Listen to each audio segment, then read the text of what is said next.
This episode is brought to you by Nordstrom. Whether you're packing for a vacation or dressing for a wedding, Nordstrom has head-to-toe looks for wherever summer takes you. From swimwear and bold color to romantic florals and dresses that make an entrance, find the right style for every unforgettable moment. Shop new arrivals from brands you love like Farm Rio, Free People, Vince, Wait, and Stod. Plus free shipping and returns and styling help whenever you need it make it all so easy. Shop now in stores at Nordstrom.com or download the Nordstrom app. This podcast is sponsored by Talkspace. You know when you're really stressed or not feeling so great about your life or about yourself? Talking to someone who understands can really help. But who is that person? How do you find them? Where do you even start? Talkspace. Talkspace makes it easy to get the support you need. With Talkspace, you can go online, answer a few questions about your preferences, and be matched with a therapist. And because you'll meet your therapist online, you don't have to take time off work or arrange childcare. You'll meet on your schedule, wherever you feel most at ease. If you're depressed, stressed, struggling with a relationship, or if you want some counseling for you and your partner, or just need a little extra one-on-one support, Talkspace is here for you. Plus, Talkspace works with most major insurers, and most insured members have a $0 copay. No insurance? No problem. Now get $80 off of your first month with promo code SPACE80 when you go to Talkspace.com. Match with a licensed therapist today at Talkspace.com. Save $80 with code SPACE80 at Talkspace.com. The following program does not offer personal medical advice. Please consult your doctor before using any treatment or product we cover.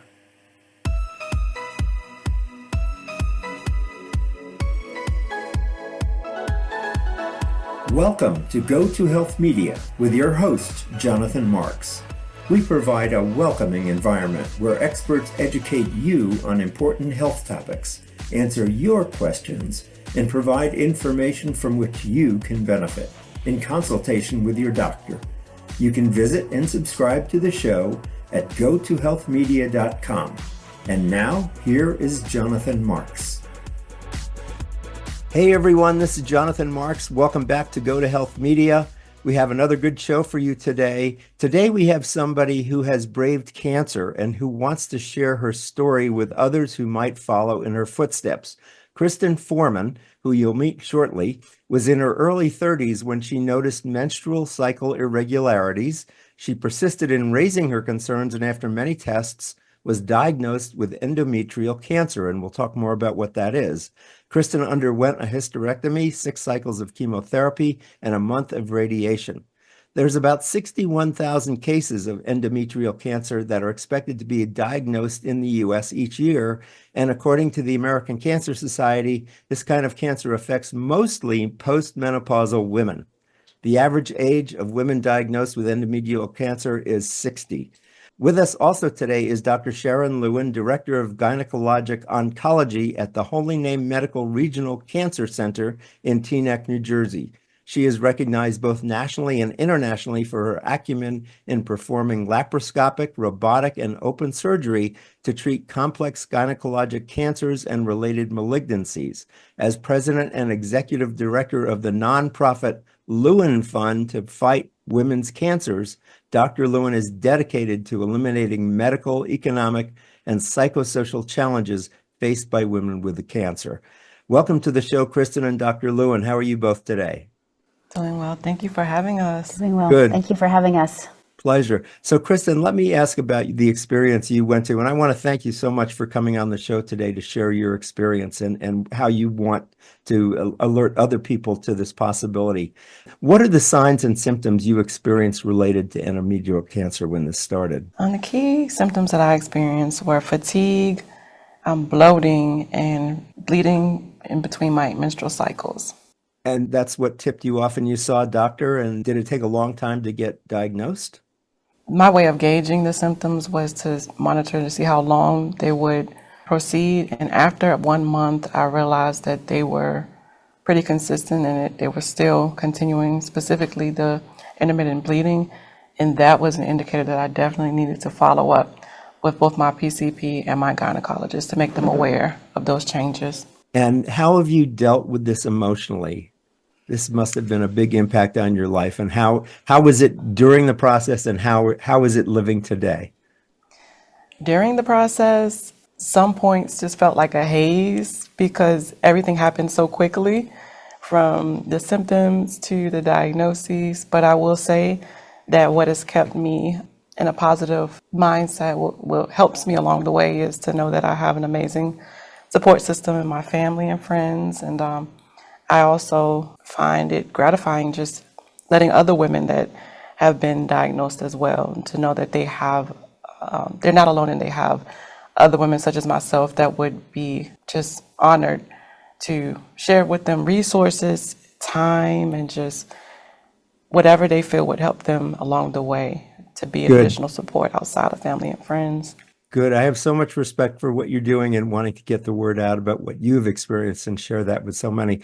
Dr. Lewin, let me ask you a few questions. What is endometrial cancer exactly? Can you describe that for us? Absolutely. So the endometrium is the lining of the uterus. And so it's a cancer that actually starts in the lining of the uterus. We call it endometrial cancer.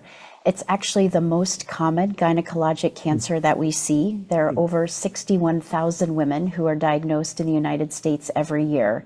Gynecologic organs are the reproductive organs of the female reproductive tract. What we see now, though, however, it's one of the most fatal forms of gynecologic cancers. And so thank you so much for the opportunity, to talk about this and educate people today. And what are the risk factors for this kind of cancer? Who gets it? Is there a family history people should be looking for? Lifestyle issues? Are there some early warning signs so people can catch this early, or even, I don't know if you can prevent it, but at least catch it early? That's a great question. So there are definitely some things that women can do. We do know that obesity is one major risk factor for some types of endometrial cancer. And we know that obesity is a major problem in the United States. Actually, obesity is now linked to 13 different kinds of cancers, including endometrial cancer. So actually staying in an ideal body weight is one important form of prevention. And that's because when women are overweight, they have too much circulating estrogen in their body, and that hits the uterus and then turns into an endometrial cancer. So that's one important form of prevention, is to stay in an ideal body weight, also to eat healthy and to exercise. So there's actually a lot of published literature on the importance of this. Actually, on that vein, half of all cancers in the United States could be prevented with ideal body weight, exercising, healthy diet, not smoking, and limiting alcohol. So since we're talking about this subject, so staying in an ideal body weight for endometrial cancer is very important. We also know that there are some genetic predispositions. There's something called the Lynch syndrome. This is a genetic mutation. There are genes that can be mutated. 1 in 300 men and women can carry this mutated gene, similar to like the BRCA or the BRCA mutated gene, where women at young ages may get endometrial cancer.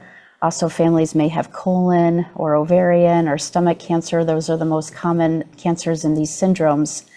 But some of these forms of endometrial cancer, particularly these advanced cancers that we're seeing, and often in underserved populations, we don't really have a reason for why these cancers are happening. And that's something that we're investigating pretty actively now in our societies. We've made several advances in treating endometrial cancer. I mean, most notably, immunotherapies or agents that work with the body's immune system have been approved by the FDA. This has led to a meaningful advance for women that have advanced endometrial cancer or cancer that is spread outside the uterus or has recurred. Specifically, dostarlimab or Jemperli has been approved by the FDA in combination with chemotherapy, specifically carboplatin and paclitaxel. These are our standard chemotherapy drugs. For women with advanced endometrial cancer that has spread outside the uterus or recurred, followed by maintenance with this immunotherapy. This has been a very meaningful advance for our women with this disease. It's important to note, though, that immunotherapies can have some unique and serious side effects. So it's important that women do speak to their doctors about their medical histories and whether or not they are experiencing any of these side effects. And let me ask one other question, Doctor, and then we'll come back to you, Kristen. Do risk factors increase based upon ethnicity or age? Tell us a little bit more about the demographics of people who get endometrial cancer. Most women are post-menopausal, and so it's important to tell people that if there is any bleeding after menopause, post-menopausal bleeding or discharge, that should prompt a visit right away to the gynecologist for a biopsy. Any bleeding after menopause is definitely abnormal. But we also want to tell younger women, like Kristen, Kristen's age, for example, if there's any bleeding in between periods or any change in the menstrual cycle, that also can be abnormal too. And women definitely need to be evaluated right away with their gynecologist and have a biopsy. We do know too that half of all women diagnosed with endometrial gynecologic cancer don't know the signs and symptoms. So many women stop seeing their gynecologists after they have babies. It's really important that women see their gynecologist every year. Most of these cancers develop as women age, post-menopausally, and that's a very important time that women absolutely need to continue seeing their gynecologist every year, really regardless of age. And Kristen, let me ask you, did you have a family background or did you have this genetic anomaly that became apparent? Tell us a little bit about how this developed in you. And was it in your family? What was your experience? I was aware of my family's history of breast cancer. However, I was unaware that could be a predisposition or predeterminer for my particular diagnosis. So that was definitely eye-opening to find that post-diagnosis, because I wasn't aware of that initially. But as far as family history, I was aware of a few aunts that were diagnosed. So you really kind of looked into your family history to see it. And what I'm hearing from both of you is if there is a family history, you should get checked out by your doctor and particularly your gynecologist. I didn't know that women tend to stop seeing. Who do they stop seeing after they have a baby? Did you say, doctor? They often stop seeing their gynecologist once they have babies. And unfortunately, these cancers are more prevalent as women age. So I think an important message is to definitely see your gynecologist every year, regardless of age. So, Kristen, if you had just a few messages to get out to women, what would... The NFL playoffs are better with FanDuel, because right now, new customers can bet $5 and get $200 in bonus bets, guaranteed. That's $200 in bonus bets, win or lose. FanDuel, an official sportsbook partner of the NFL. 21 plus and present in select states. First online real money wager only. $5 first deposit required. Bonus issued as non-withdrawable bonus bets which expire 7 days after receipt. Restrictions apply. See terms at sportsbook.fanduel.com. Gambling problem? Call 1-800-GAMBLER. Would they be? The main message would be to definitely listen to your body and be mindful and proactive if you do experience any irregular changes within your body. And the proactivity piece comes in terms of letting your doctors know, making your care team aware, because although they could be minor concerns, you don't want to overlook them. So I think you're making sure that your care team is aware and always just listening to your body in general. And the other piece I would definitely encourage is that women advocate for themselves by way of getting a second opinion if they feel that those symptoms are being minimized, and just remembering that you are your own best advocate. Although physicians can assist you with any concerns, no one knows your body like you do. That's a very important message. Thank you. Being a cancer survivor now, tell me what life is like. Do you worry about it? Is life normal? Tell us a little bit more about the quality of life in being a cancer survivor. I think thank you for asking that question. I think the misconception is that this journey stops after treatment, but it doesn't. There's not a day that goes by that I don't think about my diagnosis and all that came with it. But I have to continuously remind myself, as well as those that also know about my diagnoses, that it is not it's a part of me, but it doesn't define me. So I think that is what helps me along the way. But yes, there's not a day that goes by that I don't think about it. Yes. Thank you for sharing this with us, with me. It's very instructive. Doctor, tell us a little bit more about your Lewin Fund to Fight Women Cancers. So this is a 501c nonprofit. It actually started from a grateful patient who passed away from an advanced form of uterine cancer. She left a bequest in her will for us to start a nonprofit to support women with gynecologic cancers and other women's cancers. Our board is entirely voluntary. It's a passion project for us. We are supporting research to help make advances in this disease. We're also supporting peer mentoring programs like the Woman to Woman program, really key support programs for women, transportation programs, food and pantry support programs, psychosocial support programs, education and advocacy support programs. So Thank you for asking about it. There's just so much need that needs to be out there to help women with cancer. Great. So this is the Lewin, Lewin, Lewin Fund to Fight Women's Cancers. Yes. Thanks so much for being with us today. I'm really glad to help get this message out. We've been talking with Kristen Foreman. She's a survivor of endometrial cancer, and Dr. Sharyn Lewin. She's the director of Gynecologic Oncology at the Holy Name Medical Regional Center in Teaneck, New Jersey. Thanks so much for being with us today, both of you.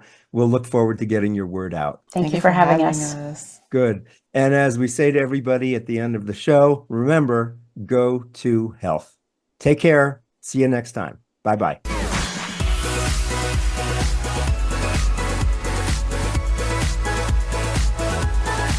Thank you for tuning in this week to Go to Health Media. Be sure to join Jonathan Marks and another health expert next time. You can also catch the program on your favorite podcast platform. Until our next show, be sure to visit us on the web at gotohealthmedia.com and elevate your life. This podcast is sponsored by Talkspace. You know when you're really stressed or not feeling so great about your life or about yourself? Talking to someone who understands can really help. But who is that person? How do you find them? Where do you even start? Talkspace. Talkspace makes it easy to get the support you need. With Talkspace, you can go online, answer a few questions about your preferences, and be matched with a therapist. And because you'll meet your therapist online, you don't have to take time off work or arrange childcare. You'll meet on your schedule, wherever you feel most at ease. If you're depressed, stressed, struggling with a relationship, or if you want some counseling for you and your partner, or just need a little extra one-on-one support, Talkspace is here for you. Plus, Talkspace works with most major insurers, and most insured members have a $0 copay. No insurance? No problem. Now get $80 off of your first month with promo code SPACE80 when you go to Talkspace.com. Match with a licensed therapist today at Talkspace.com. Save $80 with code SPACE80 at Talkspace.com.